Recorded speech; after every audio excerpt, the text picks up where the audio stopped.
Right, hello everyone, welcome to the weekly forecast on gold, currently 18th of May. All the links are in the video description, VIP service and all of that sort of stuff. So, we're going to go straight into it and get the weekly forecast done. We're starting the weekly time frame. So you can see we've got this area here, nice bullish support area, and we came down to that last week. Just taking note of that, then we can go down to the daily and just look at the key areas. Now we can get some great areas in. These are manipulation areas. So this area running along here, we retested last week. That's why you got that big bounce off that area. That was a nice successful buy, around $100 move towards the upside on gold. Nice, clean, easy bit of profit. Now if price wants to come down, it's likely to come down to this area. Nice bullish manipulation area there. Clean level, you got a little imbalance there that could be filled in a bit more, and we have imbalance above, so that would be a target. So we're just putting these areas on. So these are just areas of interest at the moment on the daily time frame.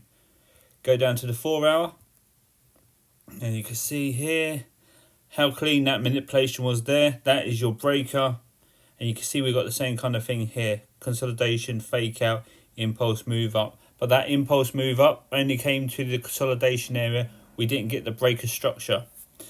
So what you'd be looking for is bullish support from this area. So this area on the smaller time frame is your breaker. Once again, your consolidation, fake out down, impulse move up, retracement back to the breaker, then you get the continuation up. It's that simple manipulation pattern.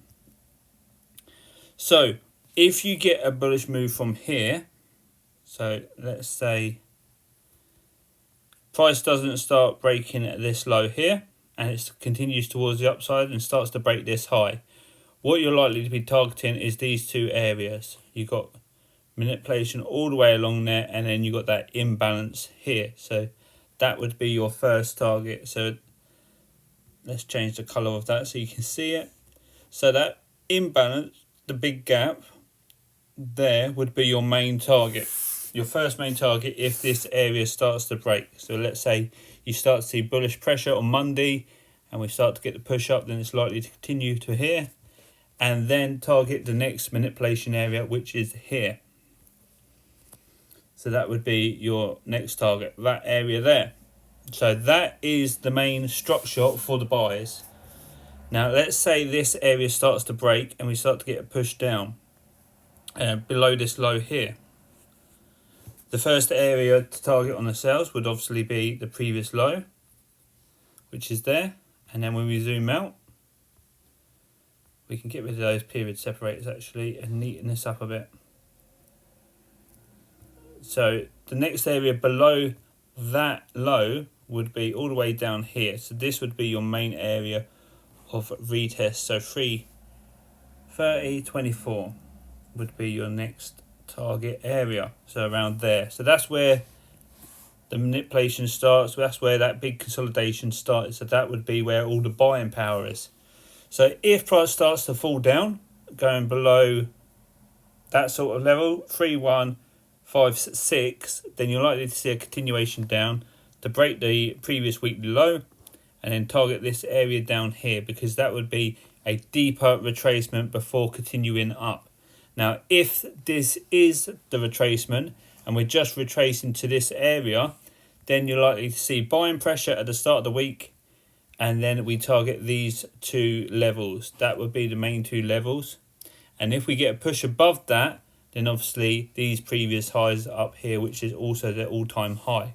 But these are your main areas of resistance, because they know everyone will be targeting a new all-time high once that pressure starts kicking in, and then they can easily switch things because it's too soon to get into that move. So we take it bit by bit.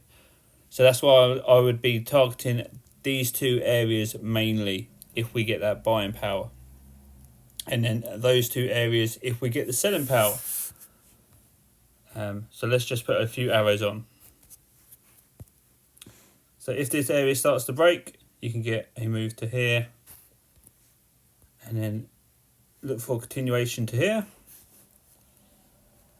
if this wick here starts to break, then you can get a continuation to there, followed by the daily time frame, which is a continuation all the way down to that sort of level.